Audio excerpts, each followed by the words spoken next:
We're talking to Mr. James Settles, the founder and the executive director of Ephesus House. And of course, let's see Mr. Settles over the last segment here that we have to give you an opportunity, as we promised earlier, to talk about the house that you've established and about some of the things that you're doing there and some of the needs that you have, because I'm sure that there are some individuals in our audience who can assist you in just a whole variety of ways. And so if you'll we'll spend the rest of the time talking about some of the things that you need. Okay. Well, one of the things at Ephesus House is we have like a 9-bedroom facility, and what we teach is we actually teach life skill. We teach parenting skills. We do a lot of talking about goals, and also we have curfew. Even one of the things that we really try to do is we teach job readiness, stuff like that. Try to teach men how to put themselves in a position to market themselves, and because I really think that is very important. And one of our most important things is trying to change the way people think. Because see, one of the things that as I shared with you earlier, I think more than anything, it was my thinking that was messed up. Anytime you feel like it's somebody else's problem, or I'm not going to work for white folks for minimum wage, but I go to prison and work over 8 years for 50 cents an hour. See, my thinking, and that don't mean that I'm such a bad person, but my thinking just needs to be adjusted. So we try to work with the way that our men think, and we work with that whole piece about being responsible.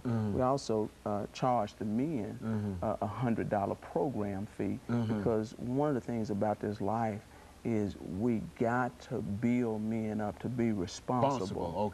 And we try to put a man in a situation where there's no way out but to be responsible.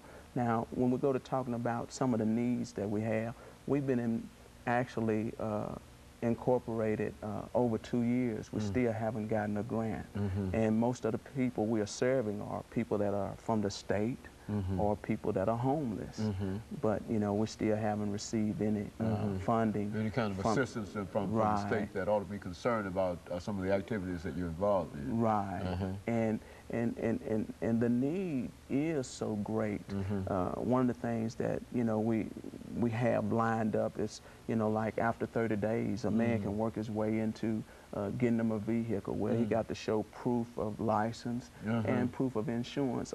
All of that is about trying to train and help a human being to be the best he can be. Next door to our building, we're trying to do a training facility if we can come up with the funding for it. And what that training facility will consist of is we will have all of our meetings over there, NAAA meetings. We'll teach our life skill program over there. I know some people that do work in grafting, and I know a man that also works in electrical.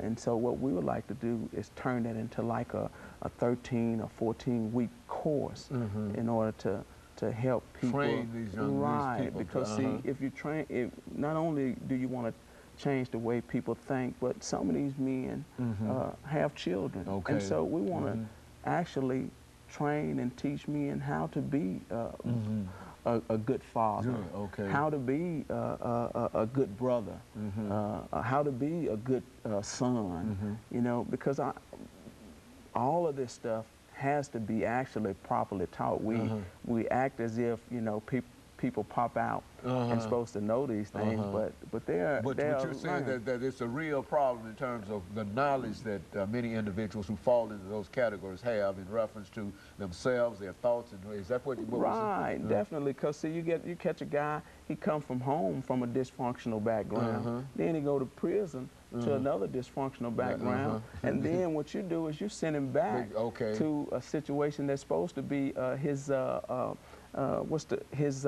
rehabilitation. He's out. No, the word I'm looking for is actually his support system. Well, his support system is faulty, and we're trusting God right now that we'll be able to do a pilot program where we can kind of change guys around to keep them out of their comfort zone. Because see, a lot of times, even for my parents, if I had a went back to Memphis, you know, my parents, they probably would have threw me a party, you know, and just wanted to have a good time with me, which here I am. I've been sober almost 10 years before I've been back, and then I go back and start drinking. You're getting right back in the same cycle.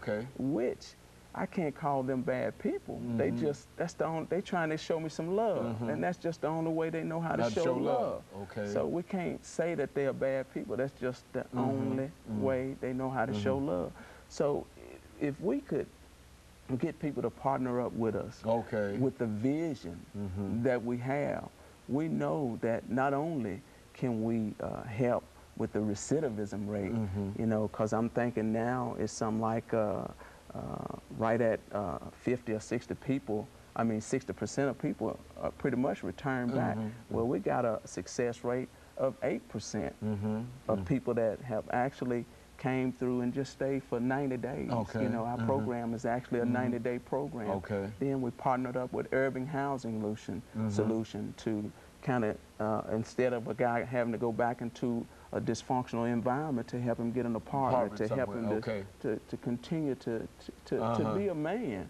You know, and the tragedy about what we call our support system, sending a man back home, is a lot of times our families can be faulty, but they don't mean no harm. They just don't know. So if we could come up with that program, like I say, this pilot program, I mean, all covering the whole Western Tennessee, for instance, then we can take people and put them in different spots and train them how to be responsible and trust God, you know, for the rest of their growth. Because I really believe that a lot of people just don't know how to be responsible and how to, and just because a person is from 20 to 40 don't mean that he know how to be a man.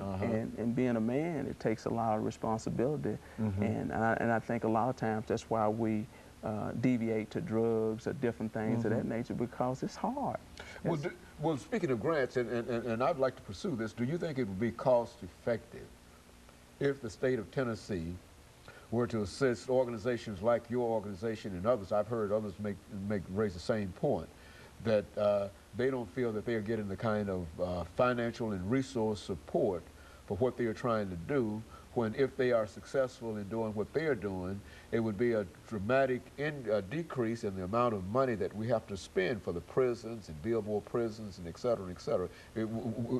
Is that a correct statement? Do you think that that's a fair statement? I think it is. Why I think it is because what happens is when a guy does not return back, you got a more healthier human being. You got a man that if he got children, he gonna be a better father to his children. And one of the things why I'm so stuck on getting the man right is if you get the man, if you can get him right, you not only got him, but you got everything that he come in contact with, whether it's his woman, whether it's his wife, whether it's his children, you know, because again, he's the center of that's right. Of everything here.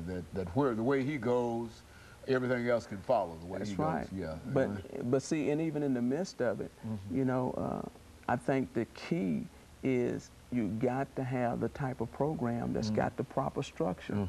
You know, like when I say the proper structure, I just don't believe that a person can live this life without some kind of spiritual guidance.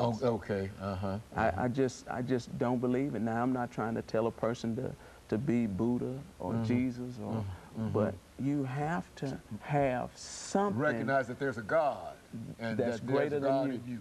And this have to be a standard, because without a standard, I mean, you just do anything. And I really believe that early on in my life there was a big gap there, because I never will forget, right before I went to prison, I found myself sitting there on top of my car, got the car I want, got the lady friend, got the money, got the dope, but it's still something missing.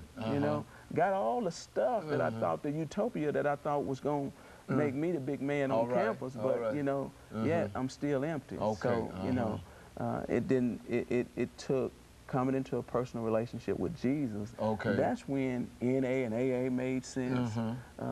And one of the things that I am thankful for is that's how God took my pain and established my purpose. Hey, well, let me thank you, Mr. Settlers, for bringing us that excellent information by.